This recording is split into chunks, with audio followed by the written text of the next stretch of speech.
Mi nombre es Valentina Reyes, tengo 42 años. Sirvo como oficial de inteligencia naval en la Armada Nacional de Colombia con un nivel de autorización de seguridad tan alto que ni siquiera mi propia madre sabe realmente lo que hago. El sábado pasado debía ser el momento más honorable de mi carrera. Me ascendían a capitana de navío y por primera vez en casi 2 décadas, toda mi familia estaría presente.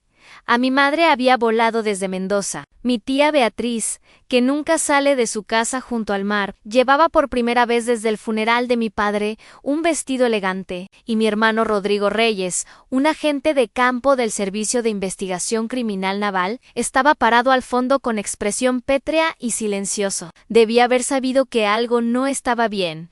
Cuando me sonrió Anel, el evento se llevaba a cabo en un salón privado en Cartagena. Uniformes, medallas, copas de champán brillando bajo las luces. El salón resplandecía con tradición. Personas con las que había servido en diferentes continentes alzaban sus copas. Mi superior pronunciaba palabras elogiosas sobre mi discreción, mi lealtad y mis 15 años de servicio impecable, bajo directivas secretas. No, me gustaban los discursos, pero sonreí de todas formas porque casi había terminado. Justo cuando me adelanté para recibir la caja ceremonial de insignias por la que había esperado media vida. Rodrigo subió al escenario sin ser invitado. No alzó la voz, simplemente miró al público y dijo detengan esta ceremonia. Ella es una impostora. Se escucharon jadeos. Oí copas chinchineando. Una mujer en el público murmuró ¿qué está haciendo? Y entonces Rodrigo, como si fuera una orden,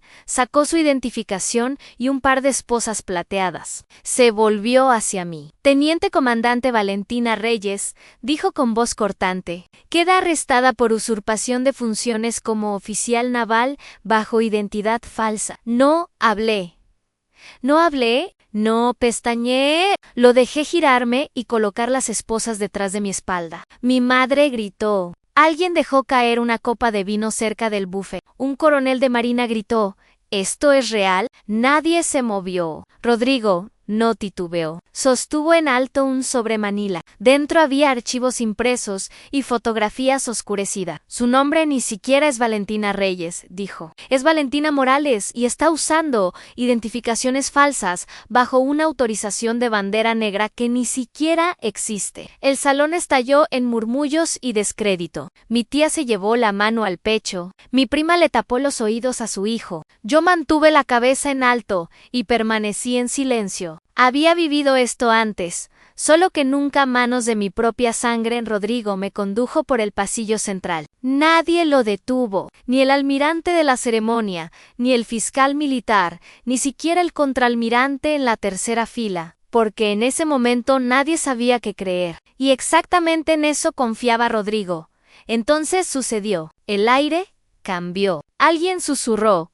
¿Quién es ese? En el extremo opuesto del salón, las puertas dobles se abrieron con un crujido y entró un hombre, sin uniforme, sin medallas, solo un traje gris y una presencia que hizo callar todo. Caminaba cojeando ligeramente pero sin bastón. Su cabello era plateado y cortado según el reglamento. Sus ojos eran fríos, calculadores y completamente impasibles. Las manos de mi hermano se congelaron. El hombre se acercó lentamente, con pasos medidos, y se detuvo a pocos centímetros de nosotros. Miró directamente a Rodrigo. Entonces dijo, con una voz tan pesada como un martillo, 6 palabras: quita tus manos de mi esposa. El salón cayó en un silencio sepulcral. El rostro de mi hermano pasó del control seguro a la confusión hasta el terror absoluto. Le tomó 3 segundos completos procesar la frase. Me miró, luego al hombre. Tú, esposa, tartamudeó. El hombre asintió. Soy el almirante Castellanos, excomandante de la Flota del Pacífico de Colombia. Y esta mujer no solo es quien dice ser, ha hecho más por este país de lo que ustedes jamás sabrán. Alguien dejó caer su teléfono. Una mujer jadeó. La presentadora naval se reclinó en su silla como si le hubieran disparado. Castellanos se adelantó, abrió las esposas en mis muñecas y se las devolvió tranquilamente a Rodrigo. Y si vuelves a ponerle una mano encima, ni siquiera tu placa de servicio te protegerá de las consecuencias. Mi hermano retrocedió un paso. Yo no hablé. No era necesario, porque cada pregunta que antes llenaba el salón ahora tenía un tono diferente. ¿Cómo podía estar casada con un almirante de 5 estrellas? ¿Por qué nadie lo sabía? ¿Todo lo que Rodrigo había dicho era mentira o peor? ¿Una verdad a medias? Castellanos tomó mi mano. Mis dedos estaban fríos. Ni siquiera había notado que temblaban. Se dirigió a la multitud. Damas y caballeros, cuando esta ceremonia termine, sugiero que comencemos con la audiencia. Me condujo hacia afuera. No se pronunciaron más palabras, pero mientras pasaba junto a las filas de amigos, familia y extraños condecorados, comprendí algo más peligroso que la traición. Alguien había usado la verdad como arma, y ahora dependía de mí decidir si usaría el silencio como mi armadura, porque las personas en ese salón no eran solo testigos, eran las primeras en ver mi verdadero yo, y no tenían idea de lo que eso costaría. Solían decir que nací en la sombra de Rodrigo. Incluso las fotografías lo demostraban. En cada foto familiar él estaba en el centro, la barbilla en alto, el uniforme planchado, medallas ganadas en programas R o TC de secundaria. Yo era la mancha borrosa en el borde, la de las rodillas raspadas, un libro en las manos y ojos que nunca miraban a Lentan crecer en una familia militar. Significaba que las expectativas eran el estándar, orden, excelencia, disciplina, pero en nuestra casa todas venían con una regla. No dicha sé como Rodrigo, mi madre, nunca lo decía con maldad. Doblaba la ropa y comentaba casualmente en tu hermano, siempre lustraba sus botas antes de la inspección. O el instructor de Rodrigo dijo que tiene dotes de liderazgo. O lo que más escuchaba, tal vez si sonrieras más, la gente no pensaría que eres tan distante. Distante, esa era su manera educada de decir extraña, pero yo no era extraña, solo era callada. Observaba cosas, hacía preguntas, escuchaba más de lo que hablaba. Tenía talento para los patrones, números, estrategias, códigos. Mientras otros niños jugaban fútbol, yo estudiaba formaciones de vuelo militares e intentaba resolver acertijos encriptados de los viejos manuales de entrenamiento de Papá Am, pero en un mundo que adoraba el carisma y el ruido, el silencio a menudo se confundía con debilidad. Rodrigo era el ejemplo perfecto de perfección. Primero de su clase, rey del baile de graduación, incluso se ofrecía como voluntario para doblar banderas en funerales de veteranos. A los 16 años ya había declarado que sería oficial naval y haría sentir orgullosa a la familia. A los 17 fue aceptado en la escuela naval en la mesa. Él dirigía las conversaciones. Yo lavaba los platos. En la iglesia la gente le daba la mano. Yo me paraba detrás de mi madre. Él era quien llegaría lejos. Yo era la chica que leía demasiado. Recuerdo que en 8º grado rompí un récord provincial en matemáticas. Llevé el certificado a casa, radiante por primera vez en semana. Mi madre levantó la vista, asintió y dijo: qué lindo, cariño. ¿Escuchaste?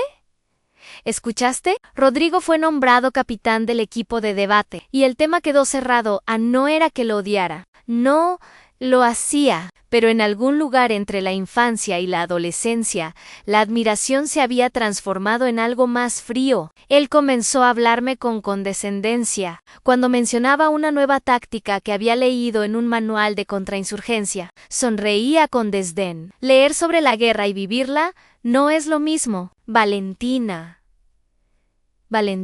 A los 16, me encontró en el garaje armando el rifle. Sacudió la cabeza y se rió. Deja eso para la gente que realmente puede pasar el examen físico. No dije nada. Nunca decía nada, porque hacía tiempo había aprendido que era inútil discutir con Rodrigo. Era como golpear un espejo. Todo lo que obtenías eran fragmentos de ti misma. Mi padre murió antes de que cumpliera 18, cáncer de pulmón. Décadas de servicio no pudieron protegerlo de lo que la guerra había dejado atrás. En su funeral, Rodrigo pronunció un discurso fúnebre impecable. Yo me paré junto al ataúd y no derramé una lágrima, no porque no estuviera de luto, sino porque el dolor no tenía ningún lugar a donde ir antes. Pues encontré a mi madre sentada sola. Levantó la vista y dijo: tu hermano hizo sentir orgulloso a tu padre hoy, y así, en un solo aliento, enterró a 2 hombres. Alisté en silencio, sin celebración, sin despedida. Tomé mi propio camino. Apliqué para inteligencia naval y quedé entre los 3 primeros de mi clase. Pero cuando llegó la carta de aceptación, no se lo conté a nadie, ni a Rodrigo ni a mi madre, ni siquiera realmente a mí misma Indy, porque una parte de mí todavía creía lo que todos creían, que yo era solo la chica en la esquina. Más sombra que sustancia, más fantasma que persona, y los fantasmas no reciben desfiles. Solo aprenden a atravesar paredes en silencio, sin ser vistos, y a veces esa es la única manera de sobrevivir. No le dije a nadie que me habían reclutado hasta el día que partí, ni a mi madre, ni a Rodrigo, ni siquiera a mi mejor amiga de la escuela. Empaqué ligero Anne, una mochila, una libreta y una edición usada de El arte de la guerra. La única vez que mi teléfono sonó esa semana fue una llamada de un reclutador confirmando mi hora de salida en el campamento de entrenamiento. No me asustaba. El silencio ya me había enseñado disciplina. El rechazo ya me había enseñado resiliencia, y ser invisible en tu propia casa te enseña cómo desaparecer a plena vista. En la tercera semana fui convocada a una reunión aparte. No dijeron por qué, solo que había obtenido altos puntajes en pensamiento abstracto, codificación avanzada, aptitud para idiomas extranjeros y simulación de armas. Me trasladaron a una base separada. 6 meses después fui admitida en inteligencia naval, sin ceremonia. Sin fotos, firmé un documento que legalmente borró mi presencia de la mitad de los sistemas que rastrean personal militar. Desde ese momento, pertenecía a las sombras. Tenía 4 identidades operativas diferentes, 3 pasaportes temporales y ni un solo perfil en redes sociales. Tengo 4 nombres, le dije una vez a un agente, 3 nacionalidades falsas y desde 2009 ni una sola fiesta de cumpleaños. Me tomó por bromista, pero no lo eran. A lo largo de los años serví en 12 países en 5 continentes, desde recopilación de datos hasta recuperación táctica y adquisición de armas. Pero la misión que hasta hoy me quema en la memoria, que se reproduce como una película en cámara lenta en mi cabeza, fue en Lagos, Nigeria. Un buque de carga había sido secuestrado frente a la costa. 5 rehenes, 3 piratas armados, una demanda: liberen a nuestros hombres o ellos mueren. No negociamos. Fui despachada para un equipo de reacción costera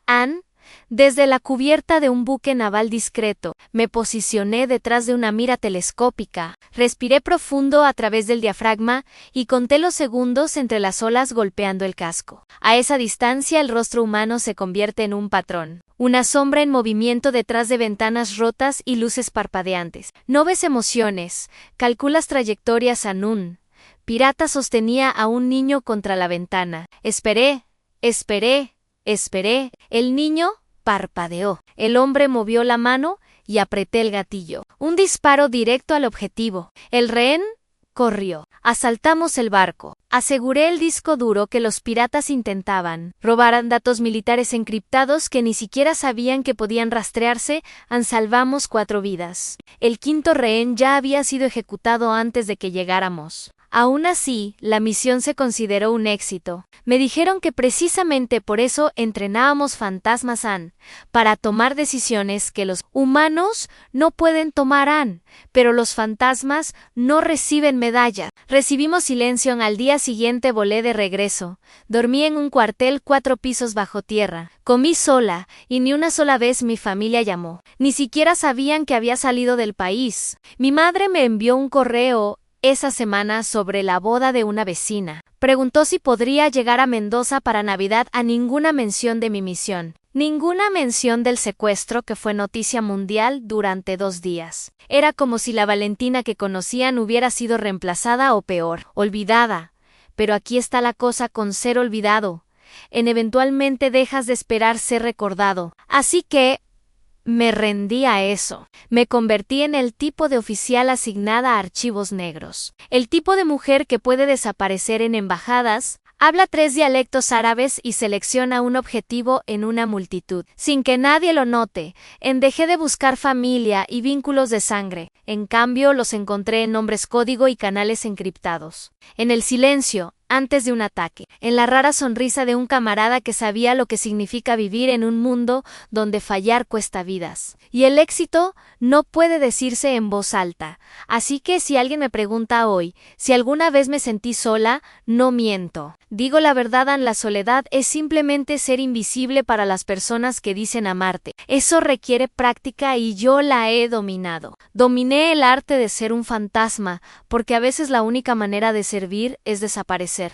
Llegué el día antes de la ceremonia. Mi vuelo aterrizó en Bogotá poco después del mediodía, pero no conduje directamente a Cartagena. Me senté casi 30 minutos en el auto rentado en una estación de servicio justo en la autopista, intentando recordar cómo se regresa a una casa que nunca se sintió como hogar. La voz de mi madre fue la primera en saludarme. «Ahí está», dijo, como si solo hubiera ido a comprar leche y no hubiera regresado en 2 años. Me atrajo a un abrazo. Era corto, con un solo brazo y olía débilmente a canela y velas. Su cabello era más gris de lo que recordaba. O tal vez nunca había mirado con atención. La casa estaba más limpia que antes. Estéril, como si hubiera sido depurada de recuerdo. La mesa del comedor ya estaba puesta para 8 personas. Cubiertos de plata pulidos, servilletas dobladas, un asado en el horno. Incluso Rodrigo había llegado temprano, parado junto a la ventana desplazándose por su teléfono. No levantó la vista cuando entré, tampoco habló. «Siempre tan puntual», dijo mi madre. «Siempre puntual», respondí. Pequeño, controlado. Nadie preguntó por mi vuelo o mi trabajo. Nadie mencionó la ceremonia de ascenso de la noche siguiente. En cambio, mi tía Beatriz señaló mi mano izquierda y dijo: todavía sin anillo. Mi madre asintió sin dudar. «Valentina, ya no te estás haciendo más joven, ¿sabes?» No dije nada. Tomé un sorbo de mi agua. El vaso tenía una astilla. Rodrigo finalmente me miró. Su sonrisa era delgada y tensa. «¿Todavía trabajas en el extranjero?», preguntó. «Aquí y allá», respondí. «¿Sabes?», dijo, bajando un poco la voz. «Algunas personas encuentran extraño que nunca estés en un lugar el tiempo suficiente para ser registrada». Lo miré a los ojos. «Algunas personas viven en registros. Otras viven en servicio». No respondió. La tensión se asentó como polvo. Mi madre rompió el silencio con su clásico recurso. «Ustedes dos solían estar tan unidos. ¿Recuerdas cuando te enseñó a hacer un nudo marinero?» Christopher no se rió. Yo tampoco. La cena fue mecánica. Asado, puré de papas, judías verdes y una porción de preguntas apenas disfrazadas. «Entonces, ¿estás viendo a alguien? ¿Dónde vives ahora? ¿Qué es exactamente lo que haces?». Di respuestas vagas, educadas, sin decir nada. Había aprendido hace años que mientras más detalles le das a personas que ya decidieron lo que quieren creer sobre ti, más munición les proporcionas. «¿Todavía sin hijos, preguntó mi prima en el postre. «Solo los secretos del mundo», respondí. Solo el perro parecía realmente feliz de verme. Un golden retriever llamado Maxwell, que se acurrucó a mis pies y no se movió 1 milímetro por el resto de la noche. Era viejo, lento y parcialmente sordo, pero de alguna manera aún más intuitivo que todos los demás en la habitación. En algún momento, Rodrigo se levantó y fue al garage. Estuvo fuera casi 20 minutos. Cuando regresó, su camisa estaba ligeramente húmeda en el cuello. «¿Todo bien?», pregunté. «Solo buscando el vino», respondió. Pero sus ojos no coincidían con la respuesta. Había algo detrás de ellos, quieto, contenido pero hirviendo, como un hombre que ha ensayado un discurso demasiadas veces, pero no está seguro de cuándo darlo. Más tarde, esa noche, mientras ayudaba a mi madre a retirar los platos, dijo: «¿Sabes? Nunca pensé que a los 40 todavía estaría sola». Le di la espalda. «Tal vez no estoy tan sola como piensas», suspiró. Siempre fuiste buena guardando secretos». «Eso no es un cumplido, Valentina». Quise decirle que el hombre con quien me había casado me conocía de una manera que nadie más lo hacía, que su ausencia era intencional, que significaba protección, permanecer invisible. Pero no lo hice, porque en esta casa la verdad era solo otro idioma extranjero. En esa noche, mientras yacía en la vieja habitación de huéspedes con la misma manta, los mismos pósters descascarados en la pared, miré fijamente al techo y pensé algo: «No está bien. Él sabe Algo. Está planeando algo, no estaba equivocada. Pero no tenía idea de cuán lejos ya había llegado Anne. Después de la cena, la casa se volvió silenciosa de esa manera especial en que lo hacen las familias, cuando se acaba la charla trivial y solo esperas que los demás se vayan. Mi madre se retiró a sus crucigramas. La tía Beatriz miraba una repetición de Jeopardy, con el volumen demasiado bajo. Los primos desaparecieron en la habitación de invitados, riéndose de algo en la pantalla de un teléfono. Entonces, Rodrigo apareció en el pasillo con 2 vasos. Ven, dijo, tomemos una copa, solo tú y yo. Salimos al patio trasero. El aire de noviembre era cortante pero no amargo. Me pasó un vaso de bourbon, tal como papá siempre lo tomaba. El patio no había cambiado. La misma baranda astillada, el mismo carillón de viento que no había funcionado correctamente en años. Incluso la luz exterior zumbaba con ese débil zumbido, como un recuerdo que quiere resurgir. Se apoyó en el poste. Yo me quedé de pie. ¿A veces lo extrañas?, preguntó. ¿Estar en casa? ¿Estar en casa? Depende del día, respondí. Anne se rió suavemente, un sonido seco y ensayado. Bebimos en silencio. Entonces, dijo, con exactamente ese tono condescendiente que usaba cuando me atrapaba robando galletas de noche. ¿Sabes? He querido preguntarte algo durante mucho tiempo. No respondí. Conocía demasiado bien ese tono. ¿Es verdad? Continuó. Lo que dicen de ti, que has estado desplegada en zonas de crisis. Alcé una ceja. ¿Quieres decir si alguna vez he estado en zona de guerra? ¿Asintió?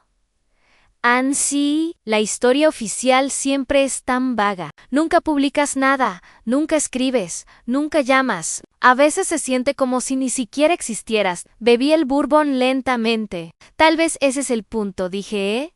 Sonrió torcidamente. Pero no había humor detrás. Entonces, ¿realmente estuviste en el terreno o solo escribiste informes en alguna base con aire acondicionado? No parpadeé, no me estremecí, solo lo miré en silencio. Esperó una respuesta que nunca llegó. Había aprendido hace mucho que cuando alguien hace una pregunta, que realmente no es una pregunta, es un desafío. ¿Y la mejor respuesta para eso es ninguna?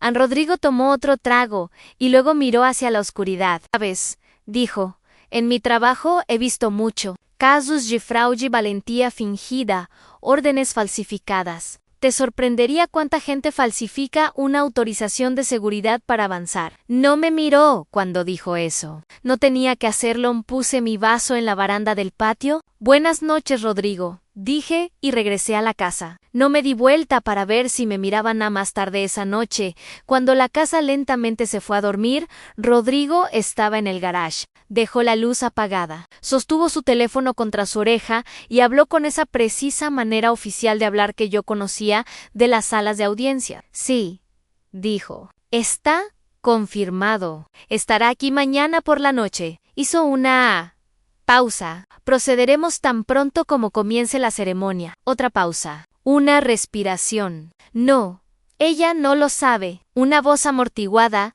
respondió del otro lado. El tono de Rodrigo se volvió más profundo, más frío. Ella cree que está por encima de todo, que nadie está mirando. Pero he visto los archivos, las inconsistencias. He estado construyendo este caso durante más de un año. La voz dijo algo que no oímos. No te preocupes, dijo Rodrigo. Para mañana por la noche, no solo estará despojada de su rango, será destituida, desacreditada, y esta vez no podrá esconderse más. Terminó la llamada. Sin sonrisa, sin vacilación, miró fijamente la pared del garage donde solía colgar el viejo rifle de nuestro padre. Entonces metió la mano en una caja etiquetada Luces de Navidad y sacó un sobre manila sellado. Dentro había fotos, documentos, órdenes selladas, estampadas con desclasificado para revisión. Afuera, el viento aumentaba. Adentro el plan ya estaba en marcha. Y yo, sin sospechar nada, arriba en el baño cepillándome los dientes e intentando ensayar mi discurso para la noche siguiente. El discurso que nunca terminaría de pronunciar,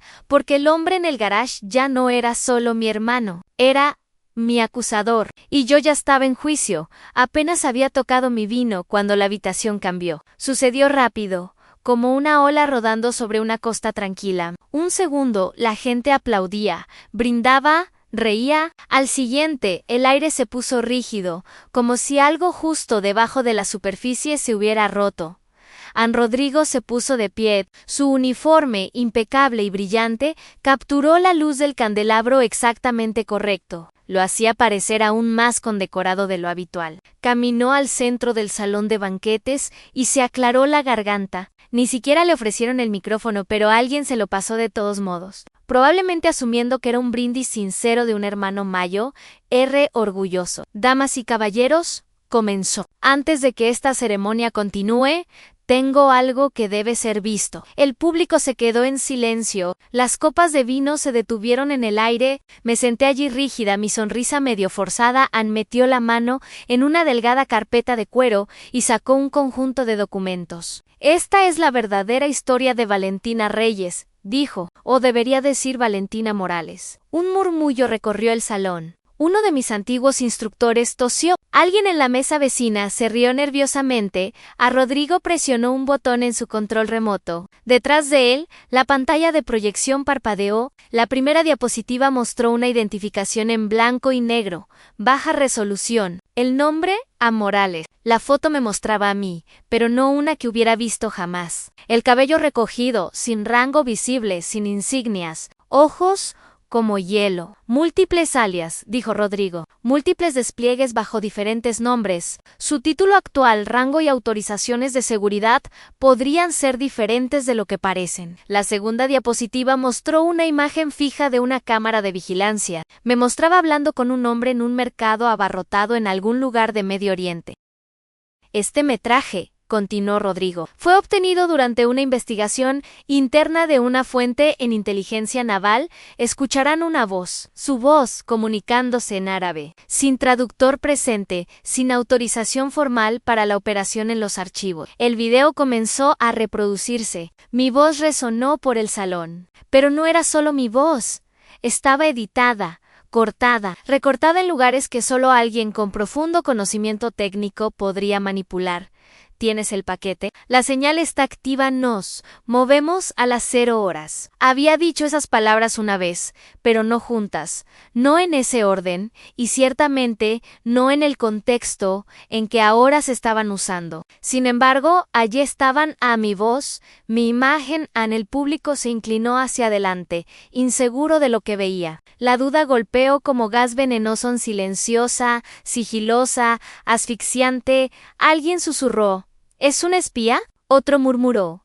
¿Algo de esto fue real? La tercera diapositiva apareció. Una página de un protocolo de emisión fuertemente censurada. Mi nombre, o una versión de él, apareció junto a una misión clasificada 5 niveles de seguridad por encima de la autorización de esta sala. Hay vacíos en su servicio, dijo Rodrigo, sin estructura de mando verificable, sin superiores directos dispuestos a testificar, solo sombras y silencio. Mi madre se volvió hacia mí con los ojos muy abiertos. Valentina, ¿qué es esto? No dije nada, no asentí, no parpadeé, simplemente me senté allí con la espalda recta, las manos dobladas, sin expresión, porque sabía exactamente lo que estaba pasando, y también sabía que cualquier cosa que dijera solo echaría más leña al fuego.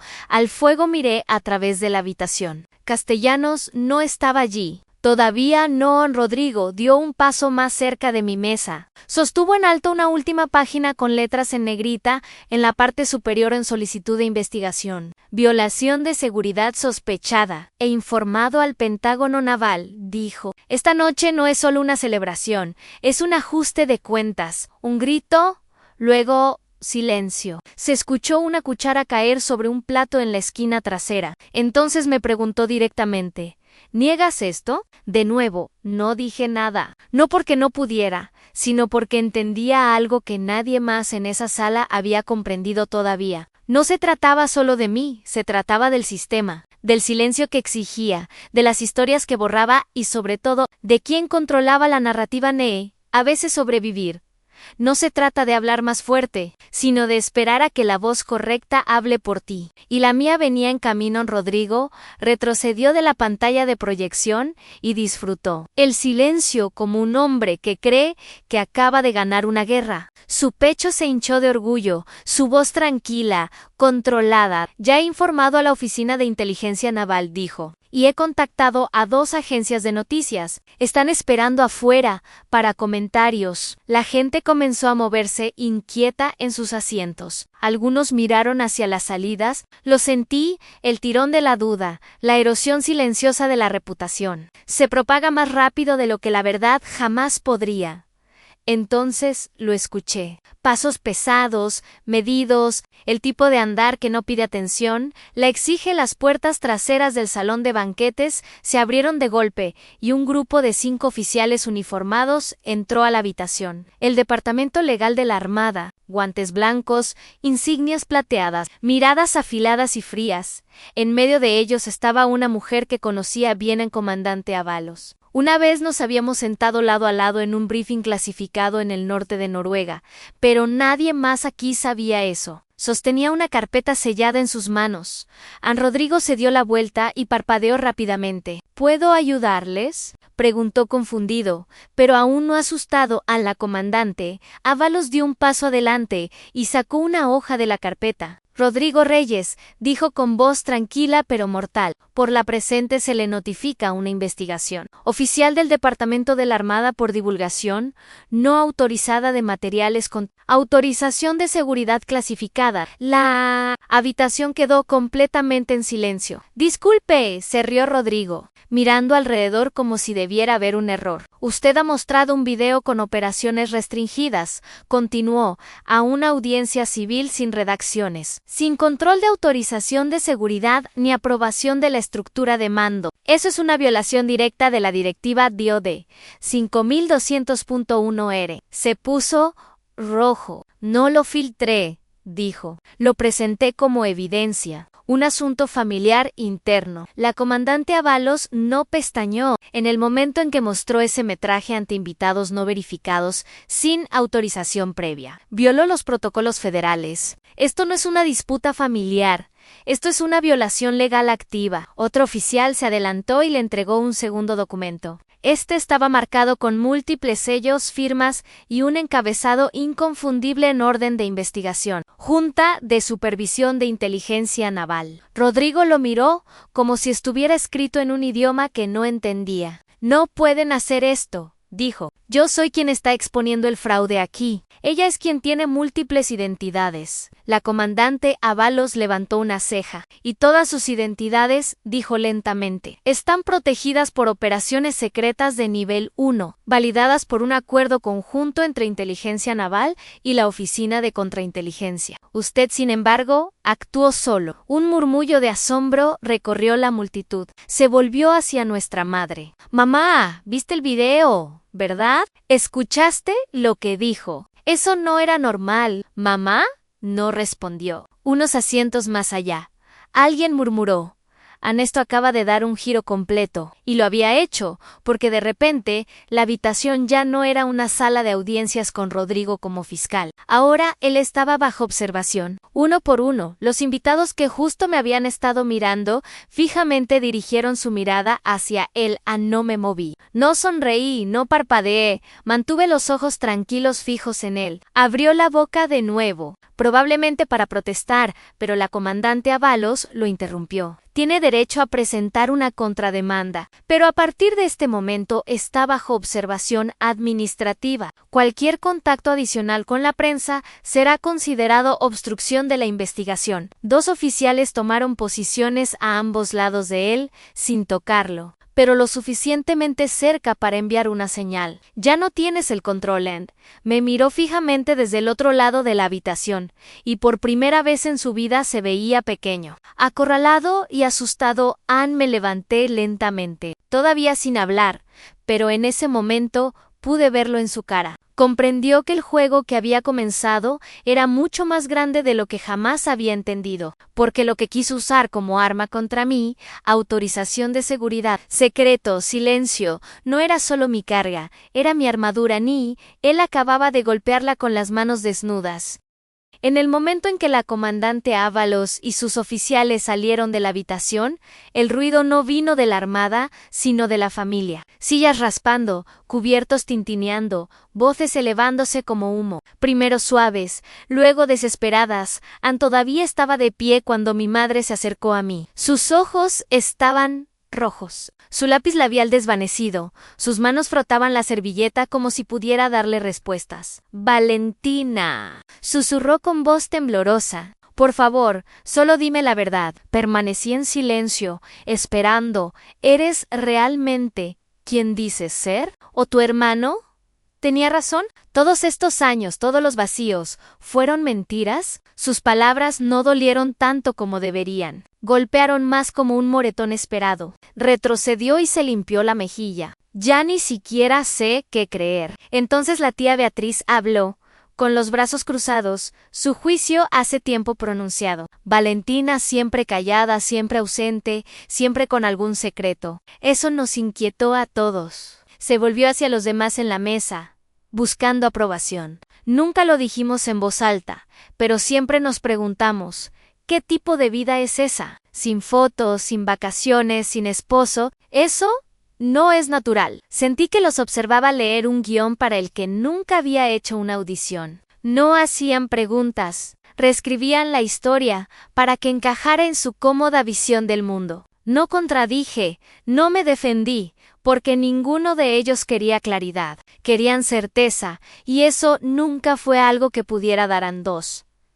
Así que caminé por el pasillo, pasando retratos que ya no reconocía. Afuera caía nieve suavemente, implacable. Me paré bajo la luz del patio, las manos desnudas, mi aliento formando niebla frente a mí. El frío ayudaba, era limpio. Honesto en entonces, escuché pasos detrás de mí. Me di vuelta esperando más acusaciones. Pero era Lucía, mi prima, apenas 20 años, gentil, amable, la única que me había escrito durante un despliegue. Incluso, cuando las cartas nunca regresaron, Ann sostenía su abrigo cerrado con un brazo. La otra me extendió una taza humeante. «Chocolate caliente», dijo. «El real». Lo tomé. No dije nada. Nos paramos una al lado de la otra observando los copos caer sobre el patio congelado. Entonces dijo, no sé qué pasó allá adentro. No entiendo la mitad de lo que se dijo, pero hizo una pausa, su voz apenas más que un suspiro. Te creo. La miré. ¿Por qué? Se encogió de hombros. Porque no te inmutaste ni un momento, no te defendiste, no porque no pudieras, sino porque no tenías que hacerlo. Eso me golpeó más fuerte de lo que esperaba. Los demás adentro, agregó, querían una explicación que los tranquilizara, no la verdad. Eso les dio miedo. Exhalé sin darme cuenta de que había estado conteniendo la respiración. Eres más valiente que todos allí adentro. ¿Lo sabes? Dijo. Ann sonreí. Solo un poco. No, respondí. Solo estoy acostumbrada a las habitaciones frías. Se rió. Tomamos el chocolate en silencio por un momento. Entonces dijo, Ann, pase, lo que pase después. Quiero ayudar. No hay nada que ayudar, dije. De todos modos, dijo, quiero estar ahí. No mereces estar sola solo porque haces algo importante, incluso si ellos no lo entienden. Esas palabras se quedaron conmigo no porque lo arreglaran todo, sino porque me recordaron que a veces las voces más pequeñas llevan la fe más profunda. Adentro mi madre todavía lloraba, mi tía todavía susurraba. Rodrigo probablemente se estremecía en una oficina cerrada, reproduciendo todo lo que había perdido una y otra vez, pero aquí afuera solo había nieve y chocolate caliente. Y una chica que todavía creía en mí, incluso cuando el resto de mi sangre, no, a veces, la familia no es quien comparte tu nombre, sino quien comparte tu silencio y aún así se queda a la nieve. Nos acompañó en el viaje. Castellanos no había dicho una palabra desde que subí al auto. Sus manos sostenían el volante, no con fuerza, pero firmes, como conteniendo una tormenta. Las calles de Cartagena estaban silenciosas, frías, vacías. No fue hasta que pasamos la vieja librería naval que finalmente habló: «¿Te mantuviste firme esta noche?». No respondí, simplemente observé cómo las farolas parpadeaban contra el parabrisas. Leí todo el expediente. Continuó. Todo lo que Rodrigo sacó, cada recorte, cada registro de datos que manipuló. Respiró profundo. Ni siquiera sabía lo que estaba mirando. Pensó que era un escándalo. No se dio cuenta de que estaba caminando por un cementerio. Esas palabras me golpearon como una astilla de hielo en el pecho, porque tenía razón. En ese archivo había 3 nombres, 3 rostros, 3 agentes, y los 3 estaban muertos, no por mí, sino por un error cometido meses antes, un paquete de datos enviado por un canal no seguro, el canal que Rodrigo insistió en que tomara para ahorrar tiempo. Y yo lo había tomado. Encerré los ojos. Si digo la verdad, susurré, 3 funerales se harán públicos. Castellanos asintió lentamente. Y si no lo haces, tu nombre tal vez nunca se limpie. Seguirán susurrando. Tu madre seguirá dudando. Y cada medalla que te ganaste acumulará polvo junto a la vergüenza. Me lanzó una mirada rápida. Así que tengo que preguntar. ¿Qué quieres? La pregunta era demasiado grande para palabras, demasiado pesada para cualquier respuesta que pudiera dar. Miré de nuevo por la ventana. Un niño caminaba con su perro en la acera, envuelto en una bufanda demasiado grande, sin idea de secretos, de sangre, de guerra librada detrás de pantallas cerradas y tumbas sin nombre. Si hablo, dije, 3 vidas quedarán al descubierto, pero no honradas, solo expuestas. Sus familias no cosecharán nada más que preguntas, titulares y vergüenza. Y si permanezco en silencio, agregué, entonces mi familia piensa que soy una mentirosa, que traicioné la bandera, que me abrí paso hacia arriba. Castellanos exhaló pesadamente. Su voz estaba cargada. ¿Qué verdad pesa más? Entonces lo miré. No como su esposa, no como la general que una vez protegió, sino como una mujer que había vivido demasiado tiempo con fantasmas. Déjalos pensar que soy una impostora, dije. Déjalos susurrar. Déjalos llamarme una falsa. Puedo cargar con eso, pero no les haré saber quién realmente murió y por qué. Se volvió completamente hacia mí ahora, una mano todavía en el volante, la otra descansando en la palanca de cambios. Valentina, no le debes protección a tu hermano. No se trata de él. Respondí, se trata de aquellos que confiaron en mí para mantener sus nombres enterrados, incluso en la vergüenza.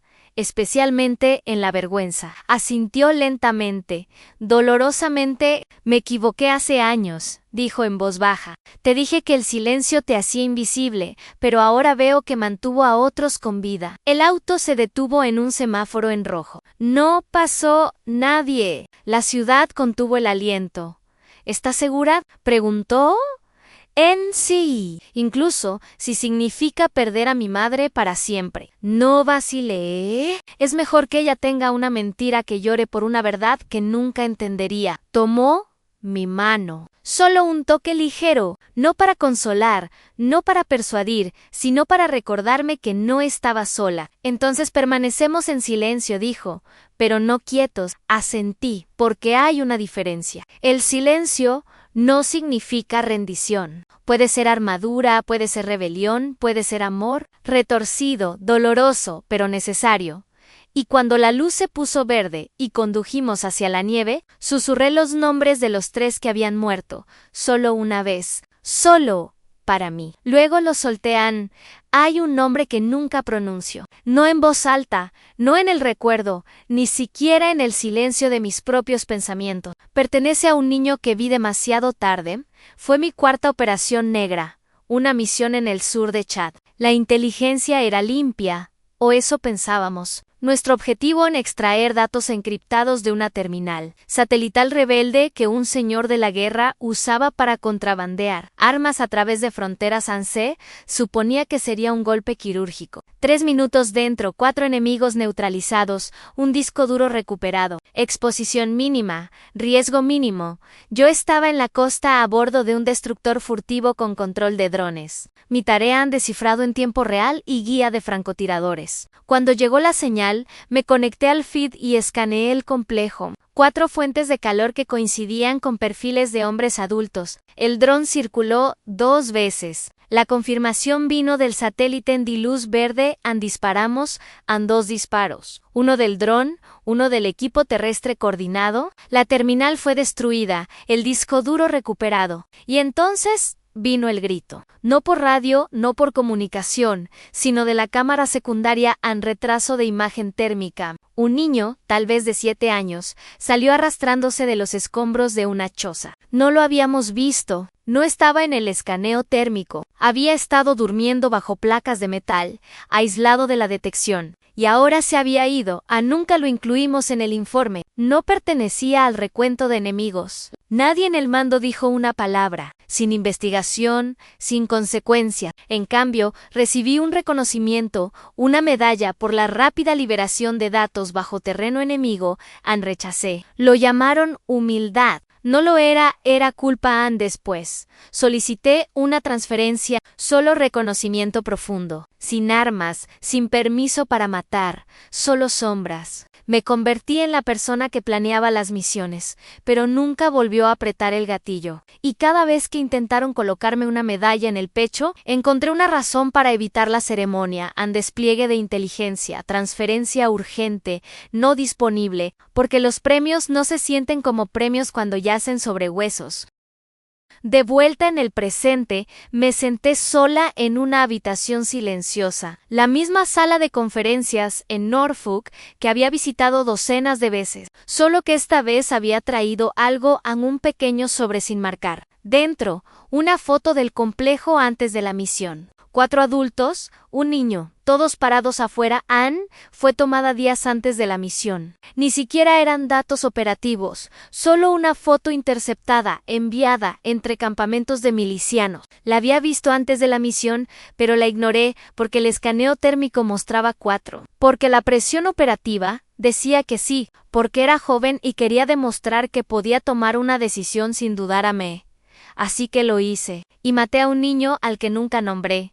Por eso no persigo la gloria pública. Por eso nunca invito a mi familia a ceremonias. Por eso permanecí como un fantasma. Algunas verdades son demasiado pesadas para la luz del sol. No porque sean vergonzosas, sino porque llevan una carga que ninguna explicación puede aligerar. Castellanos me preguntó una vez por qué no corregí a mi hermano cuando me llamó impostora. Porque no está del todo equivocado, dije. Solo incompleto. Desde entonces, he salvado vidas. He descifrado códigos, detuve camiones llenos de explosivos, redirigí ataques aéreos que habrían arrasado hospitales, pero nada de eso trae de vuelta a ese niño. Nada de eso deshace esa historia, así que no lo llevo como una carga, sino como un equilibrio, porque el trabajo que hago en las sombras no es para ocultar, sino para proteger. Y a veces proteger la verdad significa enterrarla tan profundo que nadie pueda volver a usarla como arma. Especialmente no tu propia familia. No sucedió en una sala de audiencias con mármol y eco. No hubo cámaras, ni martillo, ni jurado. Fue un tribunal militar,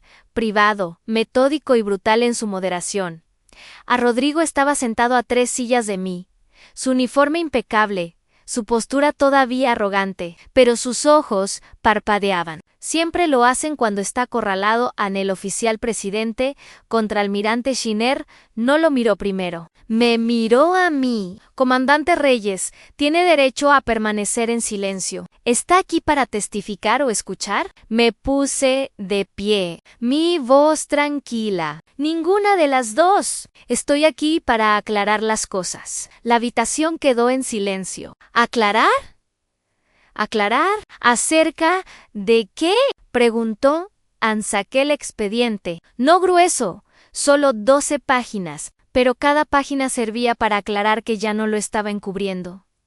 Las miradas se volvieron hacia Rodrigo. Se movió en su silla, intentó parecer confundido, ofendido, inocente, pero el peso ya se había desplazado. La carpeta contenía protocolos de comunicación censurados, metadatos que rastreaban una línea satelital encriptada desde mi base en Djibouti hasta un enrutador civil registrado en Bogotá. Un enrutador registrado a la dirección de casa de Rodrigo. Un enrutador al que le había dado acceso de contratista externo para pruebas de almacenamiento de datos. El contratista estaba bajo contrato con una empresa de logística, que luego descubrimos estaba indirectamente conectada con una empresa fantasma en Beirut. 3 agentes navales, Madogas, Hartley y Lynn, murieron 2 semanas después de esa prueba, en una emboscada. Usaron códigos comprometidos. Y yo había cargado con eso durante 18 meses. ¿Lo acusó entonces?, preguntó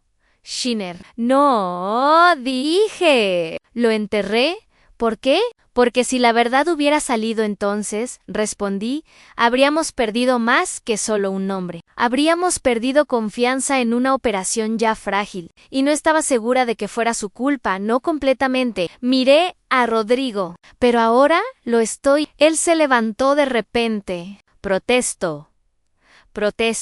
Esto no es una sala de audiencias, interrumpió Shiner. Y tú no eres un abogado. Siéntate, lo hizo lentamente. ¿Por qué sales con esto ahora?, me preguntó Shiner.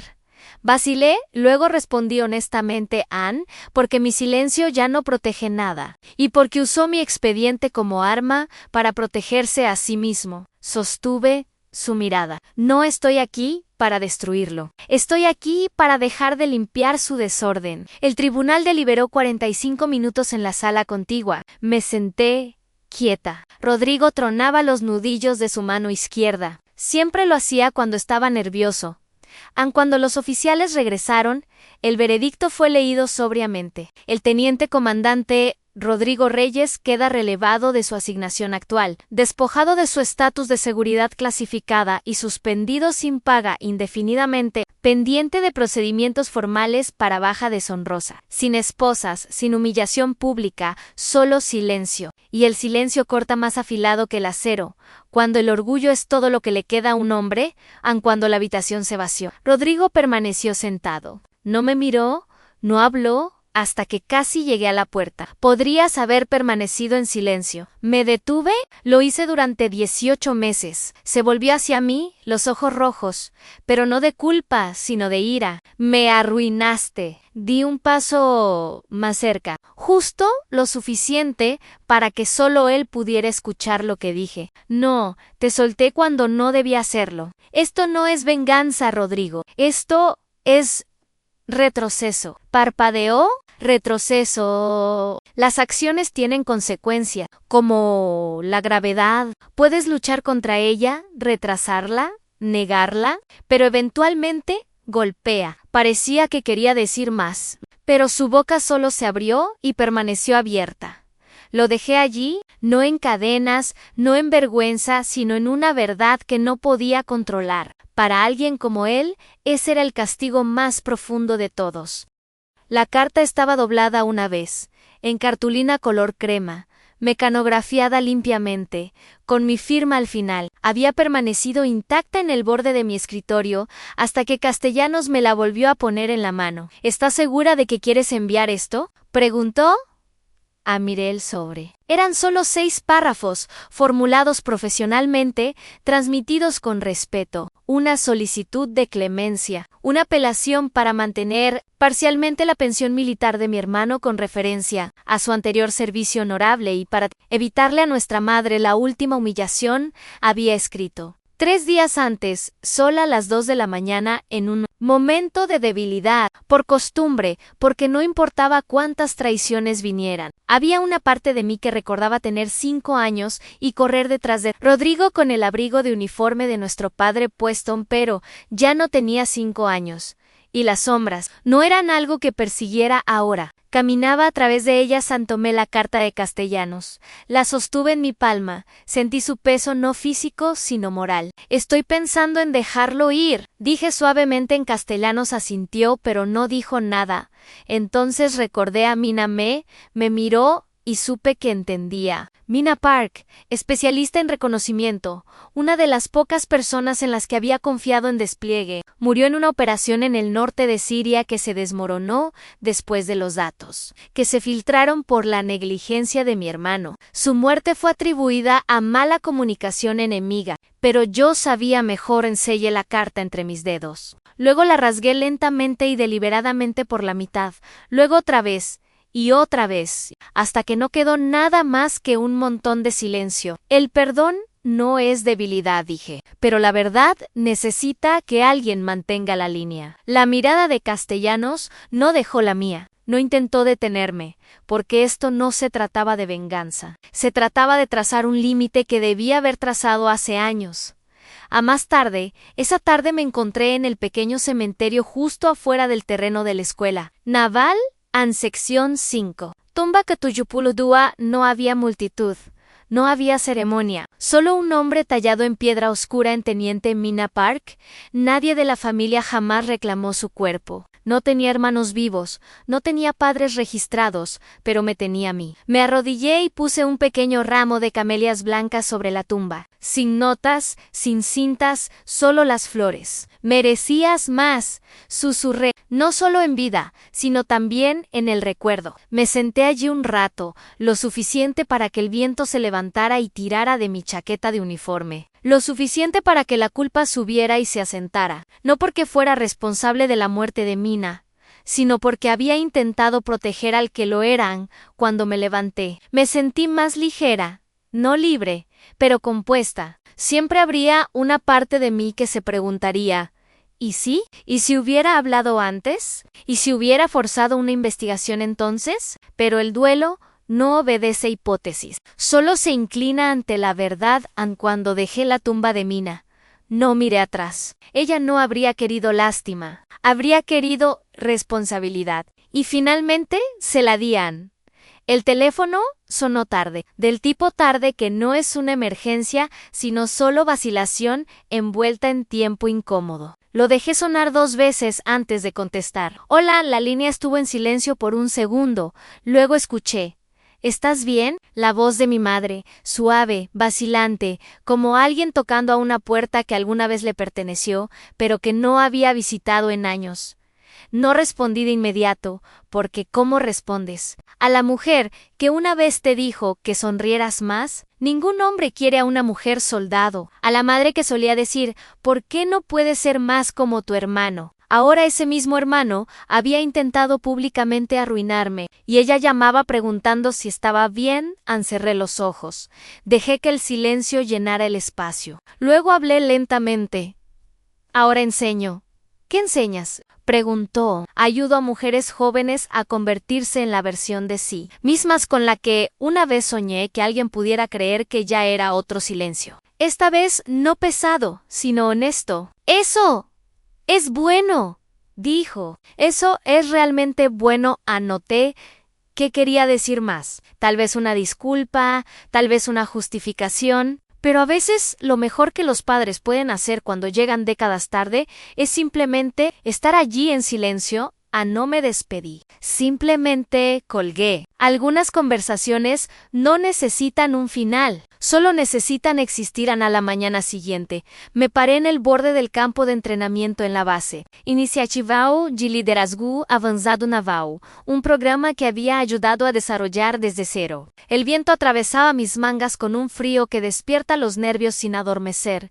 El instinto. Frente a mí había 24 mujeres en formación perfecta. Todas de unos 20 años, todas de ojos afilados, todas más duras de lo que uno supondría a primera vista. Di un paso adelante, mis botas crujían en el suelo endurecido por la escarcha. No les voy a pedir que sean fuertes, les dije, porque la fuerza no significa lo mismo cada día. No parpadearon, no asintieron, solo escucharon. Algunos días significa mantener tu posición. Algunos días significa sentir el maldito peso primero antes de levantarlo de nuevo. Caminé lentamente por la fila, haciendo una pausa breve en cada mujer. No se trata de probarse a nadie, y mucho menos a sus familias, a sus ex o a un superior desconocido, que todavía piensa que señor suena mejor que señor Ann.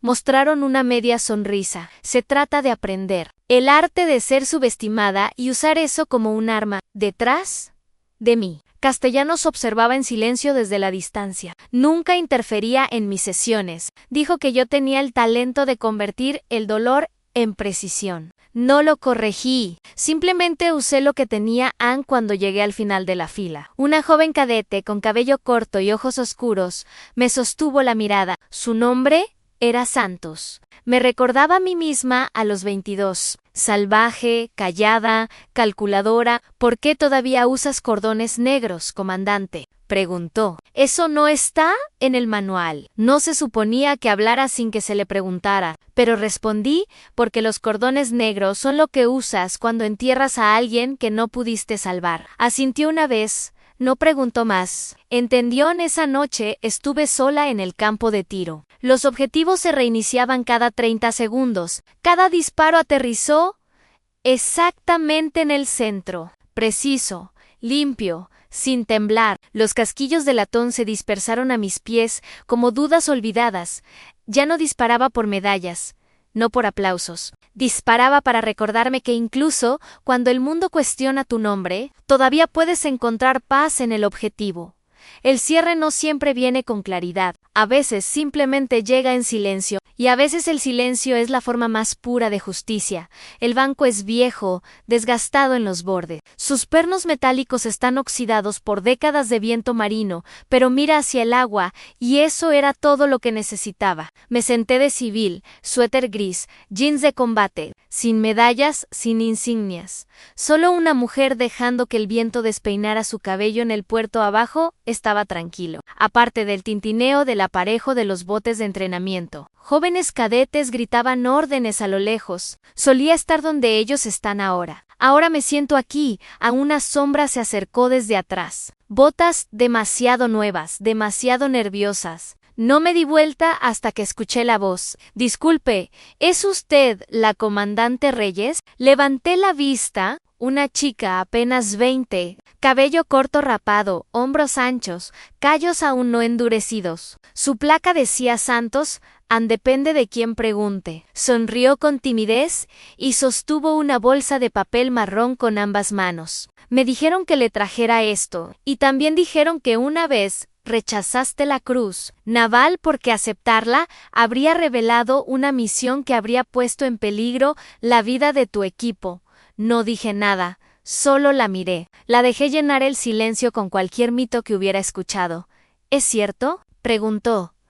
Sonreí levemente. Sin respuesta, tampoco negación. La verdad suele ser más solitaria que la historia, dije. Pero las historias mantienen viva a la gente, así que tal vez esa es la mejor versión. Asintió lentamente. No preguntó más. No presionó. Buen instinto. ¿Alguna vez vas a reclamarla?, preguntó después de un momento. La medalla. Negué con la cabeza. Nunca usé el uniforme por una medalla, y ciertamente no por aplausos. Hice una pausa. Lo usé porque algunas personas tenían que volver a casa, y alguien tenía que asegurarse de que pudieran. Me miró fijamente como si quisiera memorizar mis palabras. Pero las palabras son resbaladizas cuando eres joven. No entiendes su peso hasta que has visto cómo se deslizan con el último aliento de alguien en mí. Pasó la bolsa de papel. Es del comedor. Dijeron que te gustan las barras de dulce de leche. La tomé, asentí agradecida y se dio vuelta para irse. Pero justo cuando se iba, preguntó por encima del hombro. ¿Lo extrañas? Miré de nuevo hacia el agua. ¿Lo extrañaba? Un recuerdo surgió, uno que no perseguí. Vino por sí solo mi primer despliegue secreto. Solo Alemania, salto nocturno, adquisición de objetivos, alto riesgo. Antes de embarcar, me paré en el vestuario vacío, sin rango, sin nombre, sin identidad. Castellanos me había dado una última cosa antes de irme. Su anillo de bodas. Úsalo si ayuda, dijo. Déjalo si no. Lo sostuve por mucho tiempo. Luego también me quité mi anillo, empujé ambos en un casillero, cerré la puerta. No se trataba de dejarlo, se trataba de dejar atrás la versión de mí que necesitaba pertenecer a afuera. Nadie sabía quién era Valentina Reyes afuera. Yo solo era una sombra en la oscuridad, medida solo por las vidas que salvé y las que no pude salvar. Nunca volví a ponerme el anillo. De vuelta en el presente, el viento traía el aroma de sal y metal viejo. Metí la mano en la bolsa de papel, tomé un mordisco de la barra de dulce de leche, demasiado dulce, demasiado suave, exactamente como siempre. Y aún así me la comí toda, porque algunos legados no se tratan de honores o titulares veces son momentos privados en un banco, viejo con una recluta que no necesita saberlo todo, solo lo suficiente para creer que el honor todavía vive en alguien. Y a veces eso es más que suficiente. Dicen que tu legado será escrito por quienes te sobreviven. El mío fue escrito en el espacio, entre órdenes, en el aliento que contuve cuando decidí no hablar, en la sombra en la que entré, para que otros pudieran caminar en la luz. Una vez estuve en uniforme completo, en una cena de ascenso, en una habitación llena de latón pulido y copas de vino. Fui esposada frente a todos por mi propio hermano que me llamó impostora, traidora, un fantasma, pero no dije nada, no porque no tuviera nada que decir, sino porque hay verdades que no necesitan defensa. Se defienden solas con el tiempo. Aprendí que el silencio no es debilidad. A veces es la única fuerza que te queda, especialmente cuando las personas de quienes esperabas protección son las que ponen el lazo.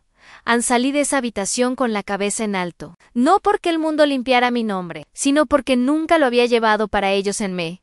Han llamado muchas cosas a comandante, francotiradora, espía, esposa, pero el nombre que más importa es maestra Anoi. Me paré atrás en una ceremonia, no para mí, para ellas. Docenas de nuevas oficiales estaban orgullosas en sus frescos uniformes de servicio blanco. Los ojos brillaban con un fuego que el mundo aún no había intentado apagar. No estuve en el escenario. No saludé, solo observé, y cuando lanzaron sus gorras al aire, una mano familiar descansó suavemente sobre mi hombro. En castellanos, no dijo nada, no tenía que hacerlo. Ambos habíamos perdido demasiado para necesitar palabras ahora detrás de ellos. La bandera de la armada ondeaba bajo un cielo gris, no en triunfo, sino en resistencia silenciosa, así que aquí estoy ahora. Hablándote, tal vez para ti es tarde. Tal vez estés escuchando con una taza caliente de café al amanecer o acurrucada bajo una manta, después de un largo día cansado no sé qué te trajo aquí, pero espero que algo en esta historia te haya recordado no estás sola. Todos llevamos nombres que ya no pronunciamos, recuerdos que escondemos en las habitaciones traseras de nuestros corazones, errores, sacrificios y personas que no pudimos salvar si pudiera elegir de nuevo. Todavía le permitiría ponerme esas esposas, porque hay victorias que no deben ser vistas sino solo sentidas alguna vez. Rechacé una medalla porque aceptarla habría revelado un nombre que juré nunca pronunciar en voz alta. En cambio, dejé crecer el mito, porque en algunos rincones del mundo las leyendas salvan más vidas que los hechos hay honores que llevas en silencio. Hay verdades que entierras, no para olvidarlas, sino para protegerlas. Y a veces hay momentos en que la justicia no lleva toga ni insignia. Lleva un silencio, tu contención, tu decisión de soltar sin quebrarte, Nunca usé el uniforme para ellos. Lo usé para la niña que alguna vez fui. La niña en quien nadie creía, la niña que nunca fue invitada a la mesa, y aún así construyó la suya propia, y a ella le digo, nunca fuiste invisible, solo estabas esperando el momento correcto para emerger a tu manera antes de despedirnos. Nos gustaría saber, ¿dónde estás viendo esto ahora mismo? ¿Es una mañana tranquila donde la luz del sol entra por tus persianas, o una noche silenciosa y solitaria, donde historias como esta te hacen compañía? Cuéntanos en los comentarios. Leemos cada uno con gratitud, Y si esta historia te conmovió, por favor considera suscribirte a nuestro canal, no solo para escuchar más historias como la mía, sino para ser parte de algo más grande, un lugar que cree en la bondad, la sanación, las segundas oportunidades y una fuerza que no necesita gritar para ser sentida. Gracias por pasar tu tiempo aquí con nosotros hoy. No importa dónde estés, no importa lo que lleves puesto, solo sabe una cosa, veces el milagro que necesitas no toca fuerte. Espera en silencio hasta que estés lista para abrir la puerta.